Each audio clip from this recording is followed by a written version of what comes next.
اعوذ باللہ من الشیطان الرجیم بسم اللہ الرحمن الرحیم۔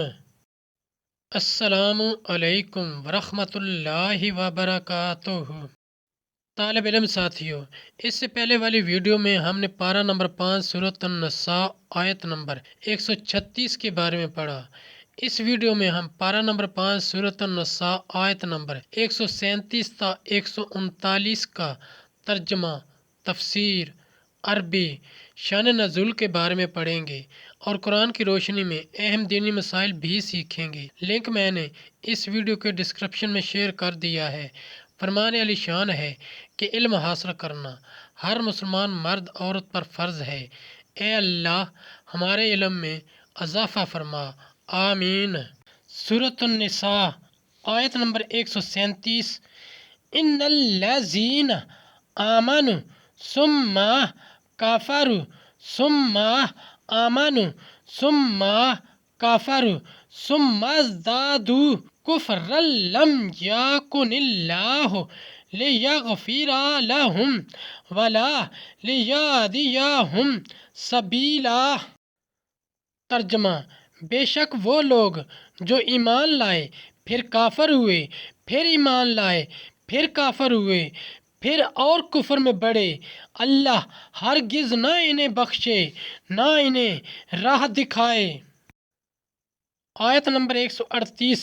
بشر المنافقین بان لہم عذابا علیما۔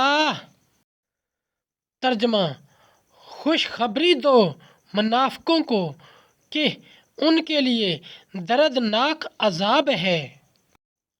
آیت نمبر 139۔ للذین یتخذون الکافرین اولیاء من دون المؤمنین ایبتغون عندہم العزۃ فإن العزۃ للہ جمیعا۔ ترجمہ، وہ جو مسلمانوں کو چھوڑ کر کافروں کو دوست بناتے ہیں، کیا ان کے پاس عزت ڈھونڈتے ہیں؟ تو عزت تو ساری اللہ کے لیے ہے۔ تفسیر اور شان نزول۔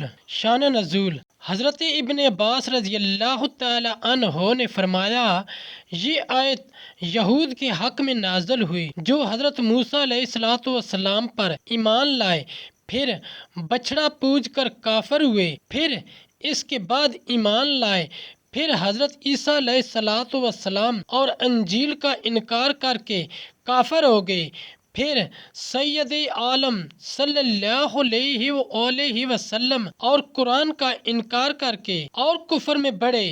ایک قول یہ ہے کہ یہ آیت منافقین کے حق میں نازل ہوئی کہ وہ ایمان لائے پھر کافر ہو گئے، ایمان کے بعد پھر ایمان لائے، یعنی انہوں نے اپنے ایمان کا اظہار کیا تاکہ ان پر مومنین کے احکام جاری ہوں، پھر کفر میں بڑھے، یعنی کفر پر ان کی موت ہوئی، جب تک کفر پر رہیں اور کفر پر مریں، کیونکہ کفر بخشا نہیں جاتا مگر جب کہ کافر توبہ کرے اور ایمان لائے۔ یہ منافقین کا حال ہے جن کا خیال تھا کہ اسلام غالب نہ ہوگا اور اس لیے وہ کفار کو صاحب قوت اور شوکت سمجھ کر ان سے دوستی کرتے تھے اور ان سے ملنے میں عزت جانتے تھے، باوجود کہ کفار کے ساتھ دوستی ممنوع اور ان کے ملنے سے